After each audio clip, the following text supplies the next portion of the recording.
Hi, everyone. I want to tackle the question of going deeper in a slightly different way. It always surprises me how few people actually want to go deeper. They seem to be quite happy with being very superficial, just stuck in their thinking, emotional self and reacting to life. And that's what life's about. And yet there's such depth to us human beings. And so I want to just tackle this whole question of depth again from another perspective. So if we take the scientific way of going deeper, then of course we start with the body, which is matter. Now what happens when we start to break matter apart in order to go deeper? We come eventually to cells, and the body's made of a whole bunch of cells.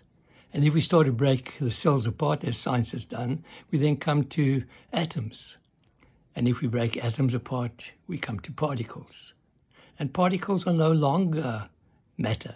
They're just energy, which is appearing and disappearing. Where does it disappear? It disappears into what's called the quantum potential.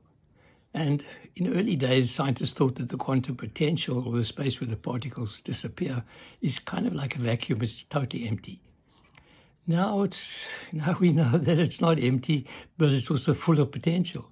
So while it's empty of matter, it's full of potential. Trying to understand that, it's really quite difficult, actually. But anyway, that's where quantum science has gone. So at the very deepest level, where you can't go past, where science can't go anywhere past, we end up with this quantum potential, which is everywhere. Now we can take another route. We can start off with thinking. And if we go past thinking, as I did in my last talk, we come again to this space, which, if you do meditation and you get past the thinking mind and you get past your emotional stuff, you come to this so-called empty space again, which is inner peace.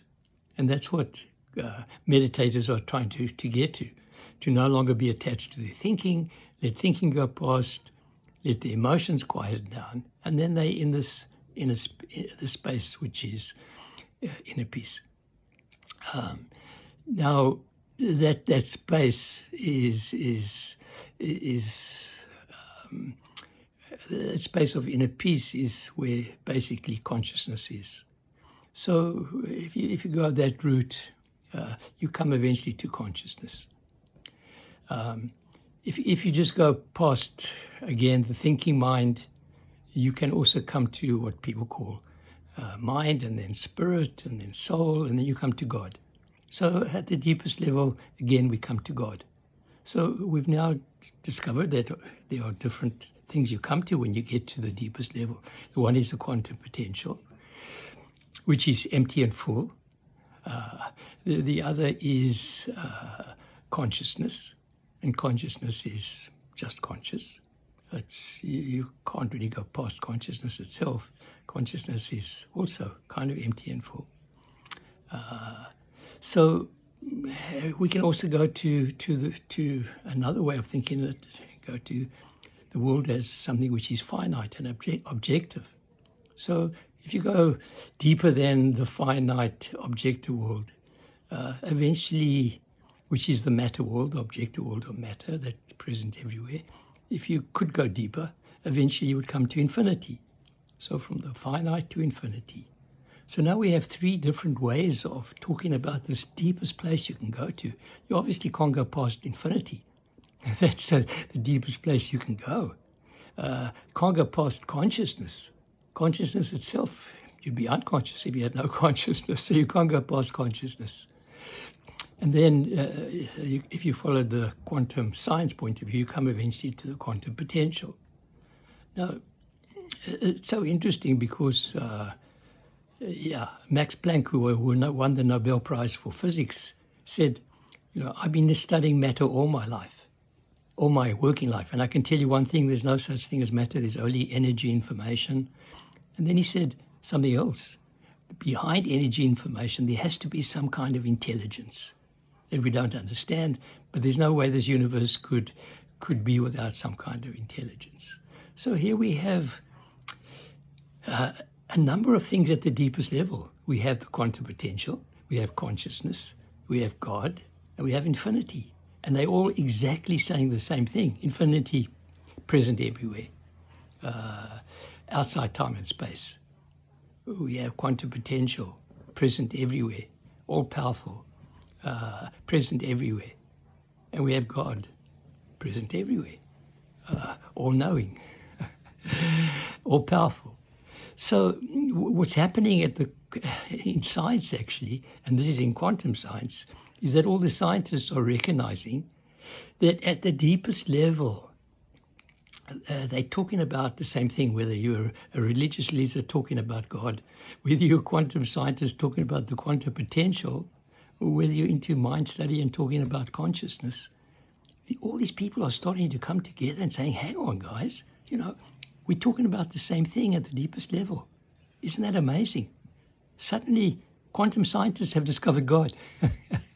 They discovered God because they realize that the quantum potential is present everywhere. It's all-powerful. It's all-knowing. Look what we're doing with AI. Anyway, so that's another story. But it's interesting. So at the deepest level, we're finding not matter. We're finding this space. Think about this. Can you have, if you had matter and space, can you have matter without space and space without matter? Well, matter without space doesn't make any sense. You just have a big glob. It still would have to be in space. So you can't have matter without space, but you can have space without matter. No problem there. So at the deepest level, there's no matter. Max Planck said, no matter. There's only the quantum potential. There's only God. There's only consciousness. Now, and there's only infinity. Now, that's amazing. That's totally astonishing. So then I have to recognize who I am at the deepest level. At the very deepest level, I'm consciousness, I'm infinity, I'm God, I'm quantum potential at the deepest level, because they're all the same. There's no difference between them. They just got different names. So that is so exciting.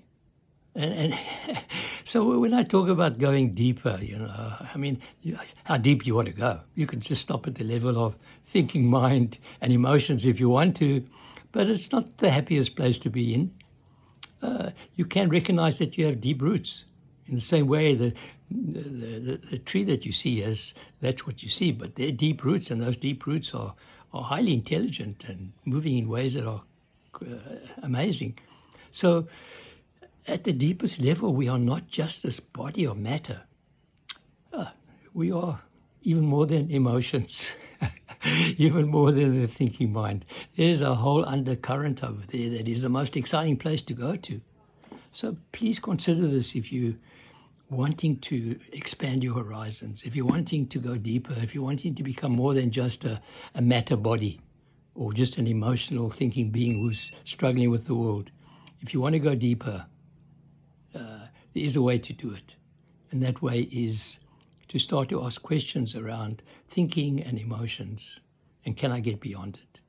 And as I keep pointing out, meditation is one way, but contemplation or just the recognition that you're much more than your thinking emotional self is enough to slowly seep into that space, into the depth of who you are. Have a good day.